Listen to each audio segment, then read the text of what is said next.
get car keys? Go on. Into draft we go. know. What? Never know. What is Watching happening? Voodoo's face get more and more like weirded out. Like, what is going on? We may We've never lost the know. plot on the NLC. This is for sure. Regardless, though, we're heading into the draft for the first game of the day, gentlemen. And it is Uniq going up against Fourth Wall. Fourth Wall looking to keep that momentum going, as we say. Uniq, 6-game loss streak. Will it be 7? Or can they turn it around here? Regardless, though, as the draft has unfolded, Tristana Puppy being taken away by Uniq, and Fourth Wall have banned away the Draven from Rusty Sniper alongside the Maokai. Yeah, I think all of these bans make a lot of sense. I think the Milio also makes a lot of sense because Ragnar's already pulled out the Lucian to relatively lethal effect, and Camera isn't bad at the Milio, and that pairing is just really, really disgusting. It's a lot of those setup engage team fight junglers out of the way with the Maokai and the Sejuani and Draven. I think especially if sometimes we like to see Camera roaming around on things like the Rel or things that compare it particularly with Jinrai, who has been a really big sort of catalyst for things happening on the team. I think trying to make sure that things like the Draven aren't going to make it a difficulty to leave lane safely, I can see where that's a decent pick away.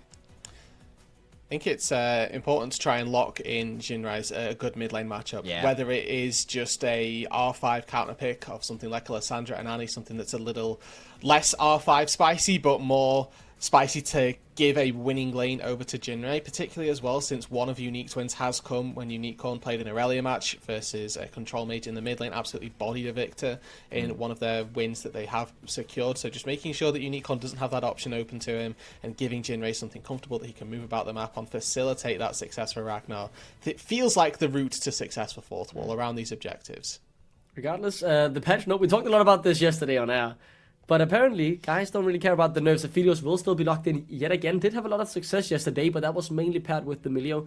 With that being banned away, we will get to see a different pairing. And a very quick response here from Uniq. Yes. Locking in the rail, securing that bot lane combo alongside securing the mid lane of a Unicorn on the Azir. All I'm saying is it a jungler? Is it a jungle route? Because I we've mean, seen a Rakan little is bit still of that open. around very rarely. I mean, it's still strictly a flex. Obviously, we're chatting about the patch note coming through, and Rel was one of the big recipients of changes over the last couple patches, so fun to see that locked in here. And what do you know? It's the Lysandra for Jinrai. I've seen that one before. Yeah, and this is like, whenever you see high elo players autofill to mid lane, Lysandra's the go-to.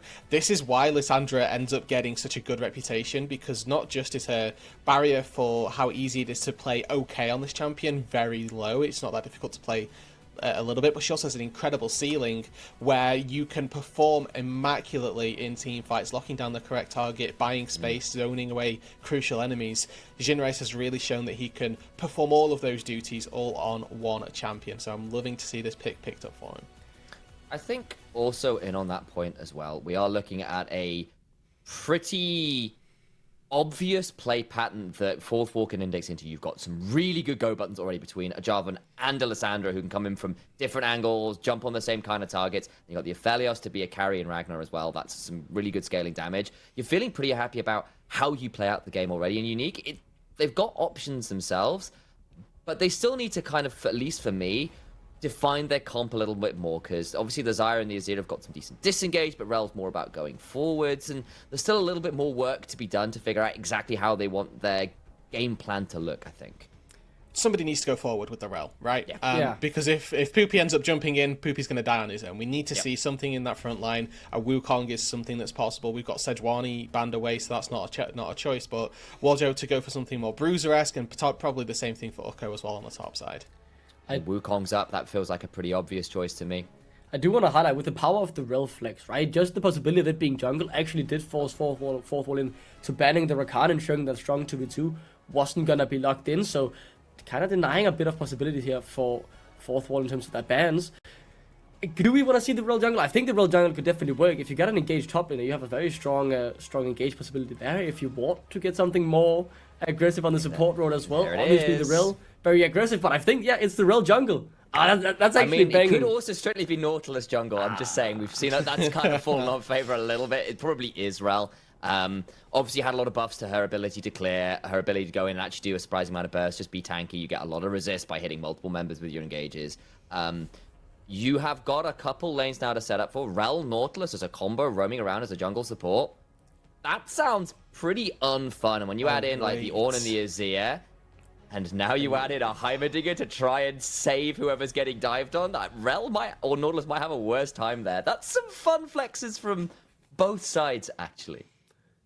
I love the power of this R5, and so infrequently am I surprised what an R5 pick ends up being. It's very often that it's just very boring, very vanilla, that's good as an answer. Now, this is one where it is both a very good answer to what has been drafted, but also just a very, very out of left field almost from what we've seen in at least this split. It was very popular back in spring at the start, but Heimerdinger coming back into the NLC. Very good versus your Nautilus, very good versus your Rel. As soon as anybody jumps forward, they just get met with a boatload of stuns and a load of CC as well. I mean, the amount of CC there on that Uniq side. The 2v2 there with Voljo and the support, if they team up, I mean, there's no way about it. You can't escape that. It's too much CC, and the base damages on both Nautilus and Rel are actually surprisingly high. Despite Rel having received quite a few nerfs to her base damage, it is still strong enough. So as long as you just get either Unicorn or Rossi Stamp as a backup, you should definitely be able to get kills if you want. I'm very excited to see how that plays out, really, and I think you have great engage for the team fight as well. You have the Ornhorn, you have you have an AD carry, an AP carry. It's not stock standard because it's a real jungle after all, but it is a pretty simple comp in that sense. Yeah, extrapolate this comp into a lot of different styles and certainly expect to see success with it. It's 2 frontline, or it's 3 frontline and 2 damage. There's not an enchanter there to buff one of them up, and granted the tanks may look a little bit weird, the frontliners are a little bit strange, but they have got that default, if all else fails, we've got Xayah and Azir to carry. Yeah, exactly that. And I think as well as that, you've got to notice it's what kind of frontline you've got, because Nautilus and Rel are conditionally tanky, right? It involves hitting a lot of people at once for Rel to get your resist up. At Nautilus, you want your shield up, you want to hit your keystone. That's what I'm thinking of. You want your runes working. Otherwise, you're not as tanky as you think you are. But you have got a lot of ability to go in. You've got a lot of ability to start fight with those frontliners. And you're looking on the other side at what Forthwall have got, and it's a bit pick heavier between the Lissandra and the Heimerdinger backing up on whatever the Jarvan goes on.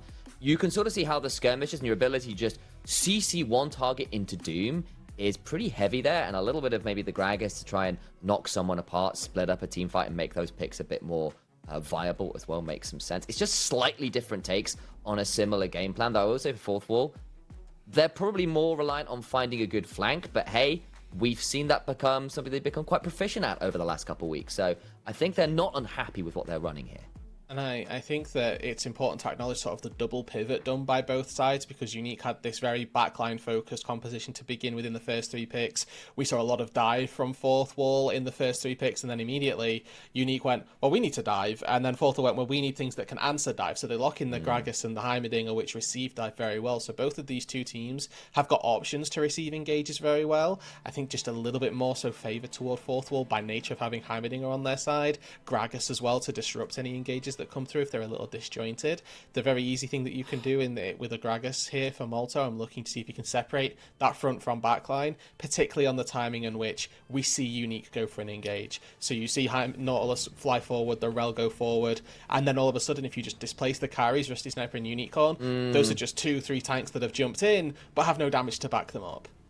The only thing I will throw in here, and this is a little bit one of those conversations that can be quite nuanced because it'll depend on Aphelios's weapons, and it'll depend on how good the Heimerdinger turrets are set up, because that's a lot of zone control around objectives if you're there first. But then I look at the other side and I'm going, Azir's going to outrange Lissandra pretty heavily in those team fights, unless she's going all in to get him in range for obviously her whole CC suite. And you've got Xayah as well, who you've got the feathers around her, has got ways to be pretty controlling of space as well. And you look at that, it's like, unless Aphelios got the right weapons, if it just turns into a lot of no man's land and battle lines drawn around objectives, you probably feel like the side of Uniq will probably win out the chip war, sort of. But again, that's why I'm saying like Aphelios weapons and a Heimer turret setups will be pretty key there. Yeah, I think in particular the Heimerdinger will be very exciting to see the impact that he will have. Specifically counter-picked towards all the engage in this front line that just wants to go forward from Uniq. So I think Chimera has a lot of pressure on his shoulder to really be placing these turrets correctly. And as we just take a look at what happens here, that like an early engage or an early play from Uniq could be coming through. So VM. So VM. Oh, okay. Ooh. Yeah. Let's see, has to run away. The turrets aren't set up properly. That's actually pretty huge because the level 1 Heimerdinger turret setup is often really, really key. So the fact they get all of those turrets and prevent that lane setup is a pretty big deal. You can see Camera has actually had to go back straight away. He's probably going to come back out now, and that's fine. But you're not going to be able to get control of the lane the way you often do as a Heimerdinger by just spamming those turrets and bushes and stuff and making sure that you get the shove early.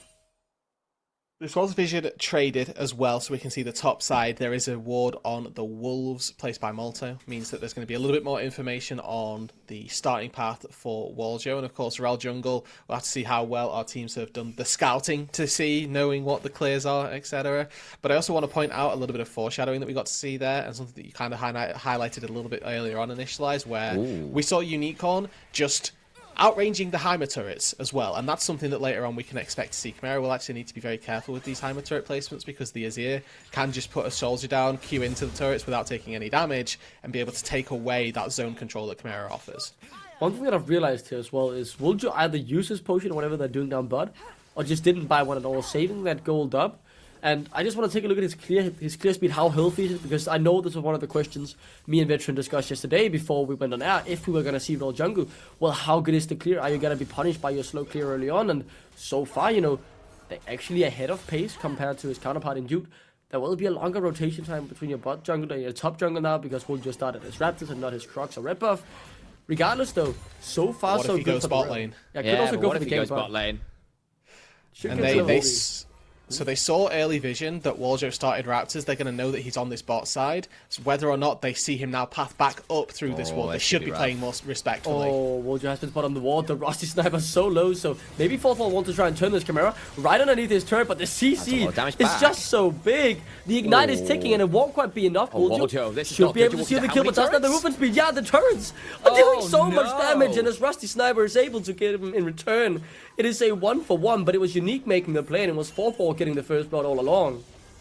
Disrespectful from Fourth Wall. They had complete vision to scout this out, to stop it from happening. They knew that Waljo had pathed toward this bot side of the map, and there's even a second ward placed by Jinray to see the Rel path back up to that top side, but they still get caught out. The fortunate thing is they probably come out even in that trade. They're able to give a kill back to Chimera. Granted, it's a kill onto Rusty Sniper, and he now goes into the lane with a red buff.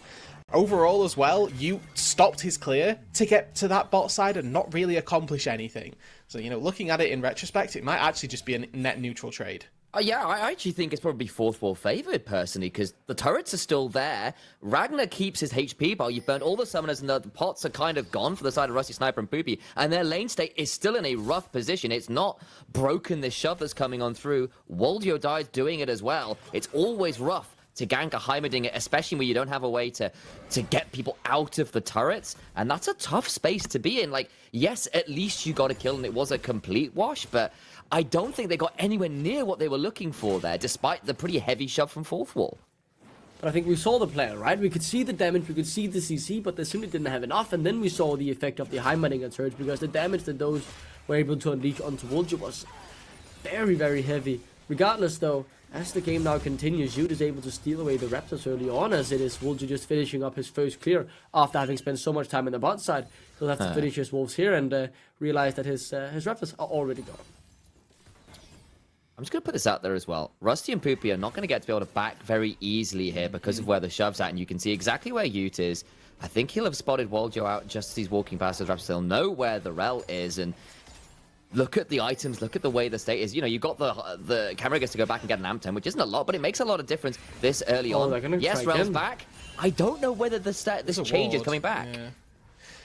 Difficult to execute, especially when there's a little bit of vision. It gives Fourth Wall just that timing to set up another couple of turrets and make sure that their positioning for the 2 versus 3 looks really good. And it's a really great point that you bring up, Initialize, because the base timing for Rusty Sniper Poopy is so hard to find. They never have push, they never have control. Ragnar and Chimera are always shoving this bot wave in. It gives impunity on the bot side for you to invade. It means that this bot side can take a recall at any moment's notice. I'd really like to just see them stick it out, firm this lane state, and try and punish every single wave. Get a little bit of chip damage onto Poopy under the turret and make sure that Rusty Sniper Poopy can never actually get a base without losing something. And that's what the turret. Good base damage. QE could be not quite in range. I mean, we all felt that was close, but we're still seeing the plan from Fourth Wall coming into fruition. They managed to stop both the recalls there. I mean, yes, they did lose some HP, but still have one trade. Jude is now able to take away the Drake for free. Waljo is on the top side, so Fourth Wall getting something here, and yet again, they're just keeping the bot lane locked underneath that turret. And what this means as well is they're going to get the reset off a little bit earlier. It means they can sort of potentially then set up for the Herald with the Dragon already in down, and that's that kind of the power of that sort of 6-minute-ish timer Drake. And Waljo is on the other side, and we'll try and get towards Molto, but that's... Oh, no, Arco! Oh, That's rough. I mean, I like the idea. I really like the idea, but the execution not quite there. It's a well-timed cask from Molto as well, worth recognizing that he's just actually used the cask to stop R2 from being easily reactivated from Uko, and like you say, respect the effort that he tries to get in there and still make the on work. And this is good foreshadowing once again. Our later game team fights, if that's replicable for Molto, is going to make the team fight for Uniq a lot harder. And now I'm kind of looking at what happens next, because obviously Herald's going to come up, and that feels like probably where Fourth will be turning their attention next, and they want to kind of leverage the pressure they've kind of been able to wield on the bot side of the map and try and keep someone pinned under that turret to make an easy roam towards mid and towards this Herald. A little bit like this. Yeah, 3-man mid. They definitely want to do something here, but as you shows himself early on, Molto starts running back towards the top lane. Yuko properly calling out that someone was missing, and as Voljo, level 5 to level 5, just used all his abilities here. Will be able to secure his own Raptors for the second time, one of them being stolen away, obviously, as Uniq will be able to catch this wave as well. Do want to take a quick look at our mid lane itemizations. Really nice respect paid by Uniq. Knows that the only real way that he dies is if he gets Lissandra ulted, and not taking the cleanse has had to pay that Merc Treads price early on. The increased tenacity means that lockdown timer on the Lissandra is going to be significantly reduced, and pays that respect as well, hovering up towards the top side, knowing that we've got you on that bot side of the map. You know, add in a Gragas and a Heimerdinger on top of that, who all bring their own CC. You go, yeah, that feels like triple AP with a lot of CC. Merc Tread value this game is so high for Uniq, and here we go again. Last couple attempts haven't been fantastic, but they're looking at a bot lane dive here, and Voljo's there, but he's on a ward again. Don't do it. Jinrai's around the corner as well. Just saying, this sounds like a bad idea to me. Luckily, he backed off. Smartly, he realized the play wasn't going to be a good one for them. The red and white guns as well not going to be fun for Uniq, rather, if they went for the play. The good thing, though, is Uniq has been able to get the reset. I mean, they're surviving the lane. They have gotten a kill on Rusty Sniper, so they've been able to survive the early pressure, and as Yuke might be caught out here on the Herald that spawned just 30 seconds ago. Voljo rotating up as well. Yuke still hasn't hit that level 6, so... He's a camp off. Yeah, still needs the red buff beforehand, and maybe the Herald doesn't reset. Voljo can look to take this. It does have good damage on these big objectives with the E bonus damage. So should be able to secure it fairly easily, but Yuke looks to contest, and now in the mid lane as well.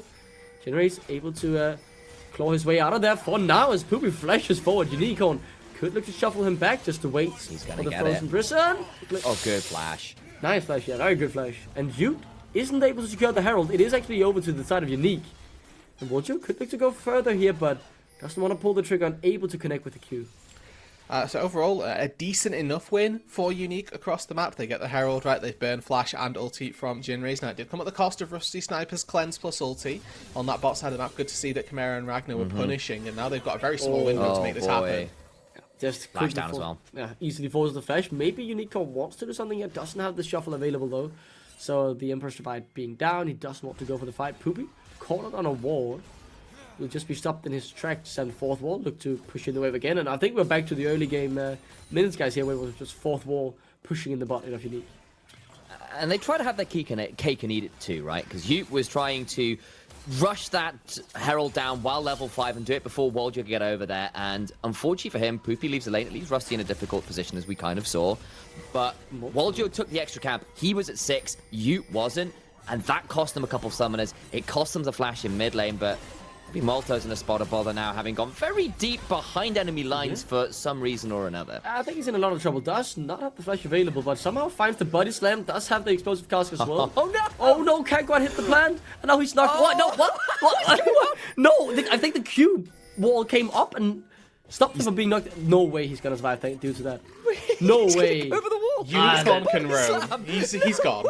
No way. I mean, he's flying all the time. He's gonna go down here eventually. They're gonna give the kill over to Unicorn, but nah, that is such a weird interaction. I've never seen that before. The on Q denied the jump from the blast cone. Poopy. I see Jinrai in trouble as well here. Gets Hex Flash at the very least from Poopy. Benny Hill music honestly needs to be played over that whole last 30 seconds worth of playtime. Something that we've just seen overall for Fourth Wall is a heavy stock into the bot side of the map, putting Ragnar as far ahead as possible. And unfortunately, on the timer of this second dragon, the items just aren't quite embodying that. Rusty Sniper comes into this with a full Kraken Slayer, where we've got components on the other side. If there is a fight around this dragon, which, you know, Uniq certainly look like they want, you're expecting it to go Uniq's way. And look at the cooldown, there is no explosive cast to try and disrupt the fight. Molto isn't even there at the beginning. Herald has been charged in. Yuko able to collect that gold. Drake taken down to 3.5k. Should be secured easily unless the fight is what they want instead. Chimera though, good block with the upgraded Q. And look at the damage in return. The re-engage is massive here from the side of Fourth Wall, who've already picked up 2. They'll look for more 4. Easily secured there for them, and they will get the Drake. They get absolutely everything in a destroying fight there. Fourth Wall lead. Jinray once again dives into the midst of everybody. This Lissandra at mid-game team fights just never misses. They engage onto Chimera, who has a beautiful flash over the wall and keeps himself alive while his turrets are doing immense amount of damage. Ooh, Ute, that's unfortunate. I don't think he's got anywhere to go. Oh, that's a rough back. Yeah. Silver lining. Now that's Unique. Well, yes, it sours the play a little bit, but overall still very good for Fourth Wall.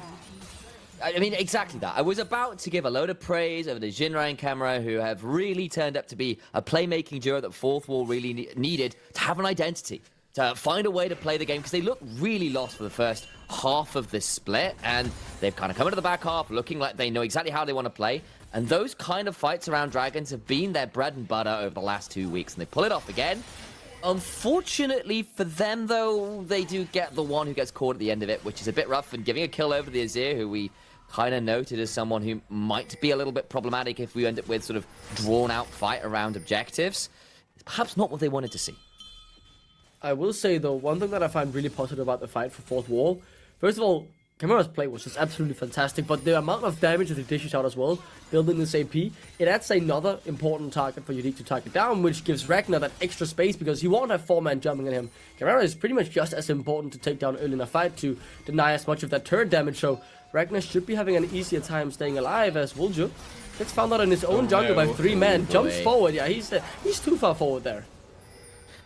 This combo, Jinrai plus jungle or support, this time, I mean, it's just huge. Camera and Jinrai are there, and they make these picks happen so consistent. When you've got a Jarvan and a Heimerdinger or a Lissandra, it's so on brand, and now Uko is dead as well. There's nowhere for him to go. This has to be the ult from the gods. Yeah, and he's not even going to get a chance to send it back. He's just dead underneath the turret. Cleanly executed dive there from Fourth Wall.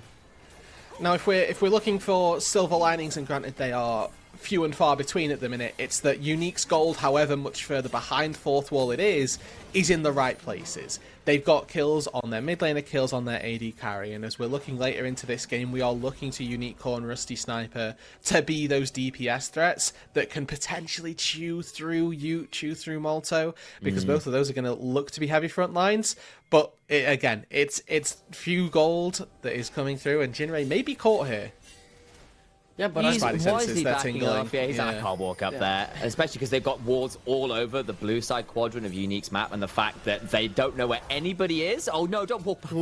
That was bold. Gets away with that as the resets came through. I mean, fair play to Jinray. He's been really, really good at reading when he can step up. So far throughout the split, I've been really impressed by him. You know, it's yet another one of these young Danes which I have heard about, but I haven't been fully sold about.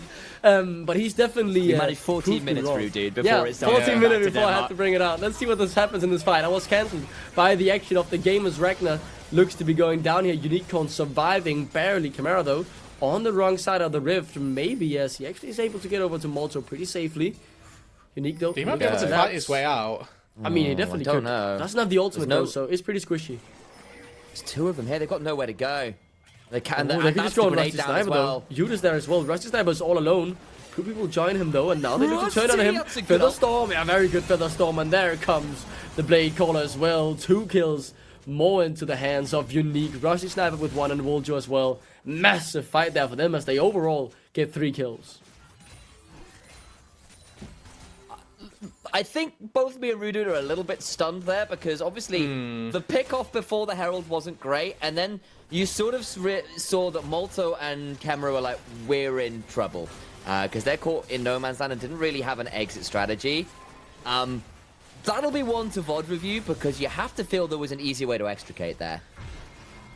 It's always, in a situation like that, it's always go on the weakest possible flank side, right? You're getting collapsed on by 4 different people from 3-4 different angles. You just have to try and commit to whichever side seems weakest. Now, Rusty Sniper did a very good job, used his Featherstorm as perfectly as possible, used the flash to reposition, land double root, and secure no casualties. And of course, getting the Rift Herald off the back of that grants Uniq a way back into this game. They were 4,000 gold behind before that. Ragnar stepping too far forward in the mid lane means that he goes down and starts that snowball effect.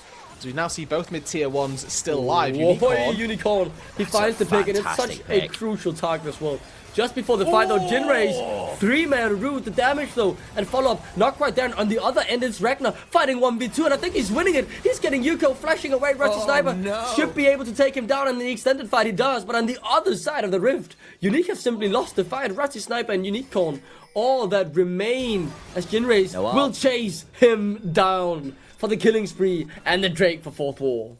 4 for 2 in favour of 4th wall. It's getting very messy on Summoner's Rift at the minute. Lots of skirmishes back and forth, but overall 4th wall are the ones coming away with the wins. And once again, they jump on camera, but the amount of damage he puts out before he dies is pretty nasty. The turrets weren't dealt with, they were there, and then Jinrei finds the mother of all engages. Again, this guy is so good, and then you look at the top side of the screen, you're realizing Ragnar just gets to stand and deliver. Yes, he dies, but he takes out half of Rusty Sniper's health bar on the way. They've now found themselves at Soul Point. This will be the replay to show it, and you'll kind of see that, yes, Ragnar just gets to severum crescendum at people. It's in a 1v2 with an Ornn and a Xayah, and still comes away with Ornn's flash, Rusty Sniper's half of it bar.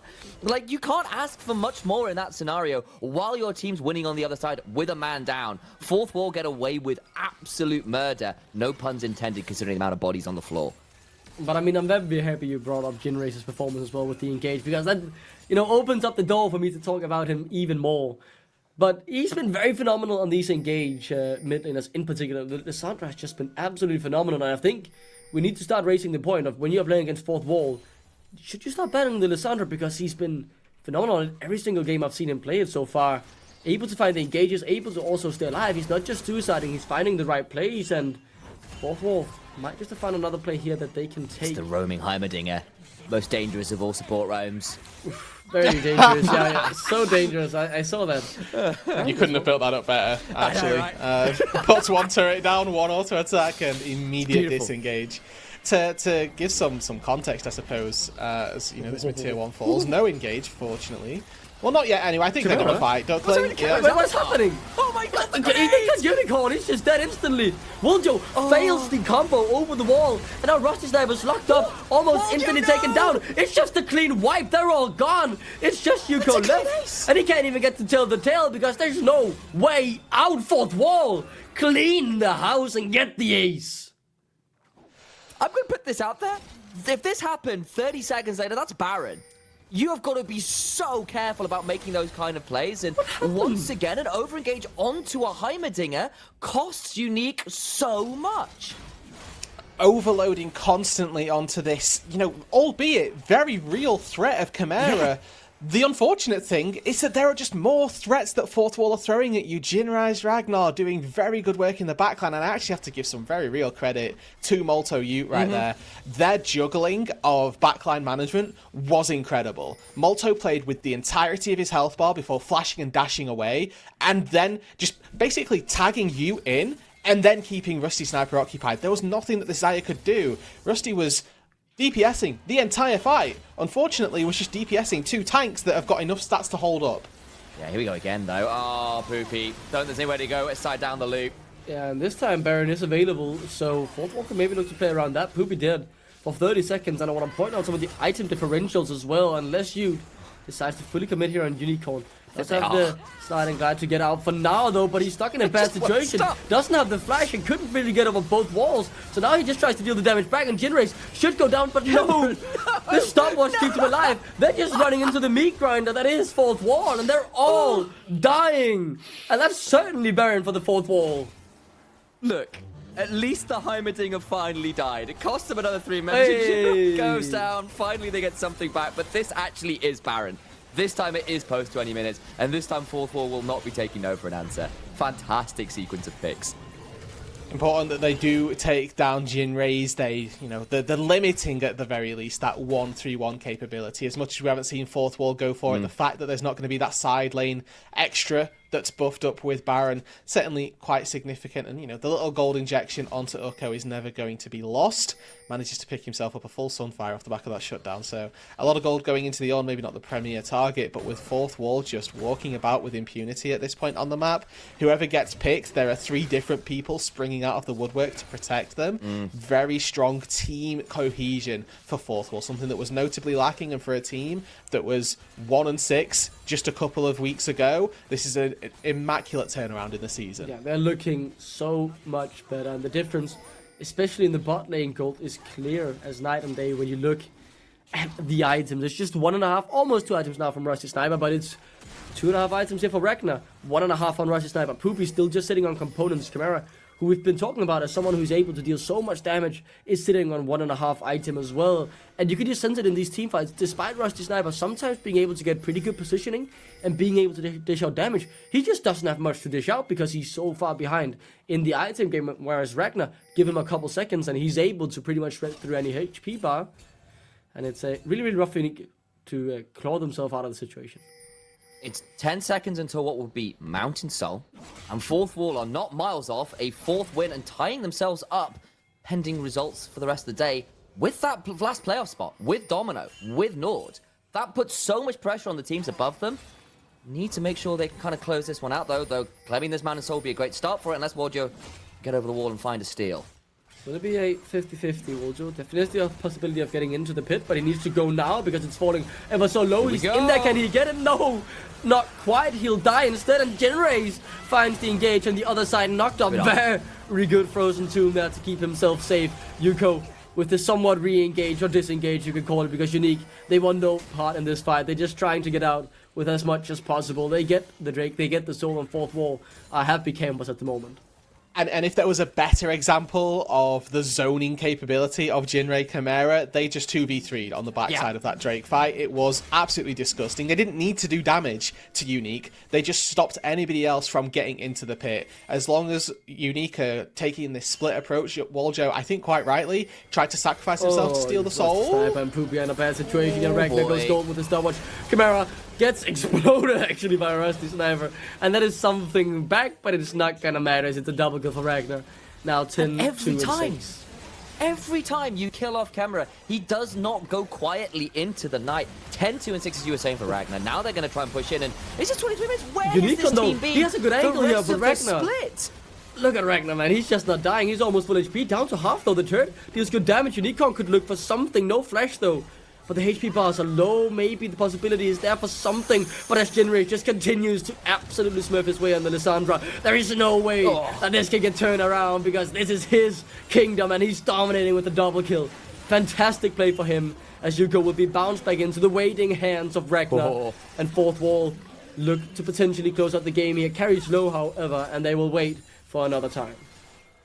And once again, fourth will come out on top in these skirmishes, and they are so much more decisive. They are so much more coordinated when it comes to making these plays happen, particularly around those playmaking members of that mid, that jungle, the support. You can see they pick it in the champions, you can see it in the play style, and if they want to make the miracle run to playoffs happen, going from 1-6 and finding their way into one of those top 4 spots to make, you know, even something as halcyon and previously completely impossible thoughts of something like an Emir Masters spot, the start has to be getting the wins on the board.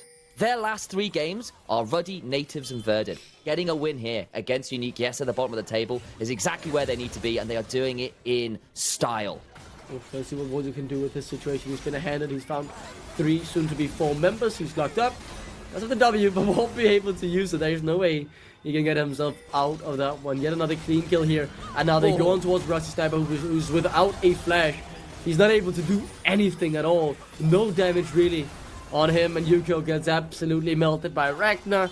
And at this point, I think we all know who's coming out on top. 12k ahead. And this will surely be game. Uniq will try and get back to his fountain to not ruin the KDA any further. But Chimera has other plans, and that's a good scoop. But it just doesn't matter. Yes, it can find a couple of kills, but it won't find your way back into the game. The shutdown goes over to Poopy, and Fourth Wall gets their 4th win, and maybe even tie themselves up for 4th place. I want to give a shout out to you